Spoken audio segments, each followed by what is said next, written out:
வடக்கு கிழக்கில் வெளுத்து வாங்க போகும் மழை.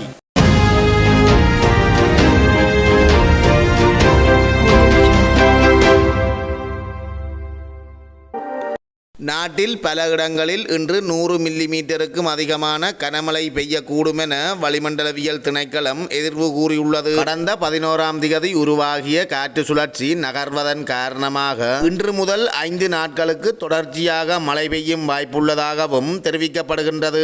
அந்த வகையில் இன்று வடக்கு மற்றும் கிழக்கு மாகாணங்களில் 100 மில்லிமீட்டருக்கும் அதிகமான மழை வீழ்ச்சி பதிவாகலாம் எனவும் வளிமண்டலவியல் திணைக்களம் கூறியுள்ளது. அத்துடன் மேல் சப்ரகமு மத்திய தென் மற்றும் ஊவா மாகாணங்களில் சில இடங்களில் 75 மில்லிமீட்டருக்கும் அதிகமான மழை வீழ்ச்சி பதிவாகலாம் எனவும் தெரிவிக்கப்படுகின்றது. இடியுடன் கூடிய மழை பெய்யும் போது தற்காலிகமாக அதிகரித்து வீசக்கூடிய பலத்த காற்று மற்றும் மின்னல் தாக்கங்களினால் ஏற்படக்கூடிய பாதிப்புகளை குறைக்க போதுமான முன்னெச்சரிக்கை நடவடிக்கைகளை எடுக்குமாறு பொதுமக்கள் கேட்டுக்கொள்ளப்படுகின்ற அதேவேளை தாழ்நில பகுதிகளில் உள்ள மக்கள் அவதானமாக இருக்குமாறும் கேட்டுக்கொள்ளப்படுகிறார்கள்.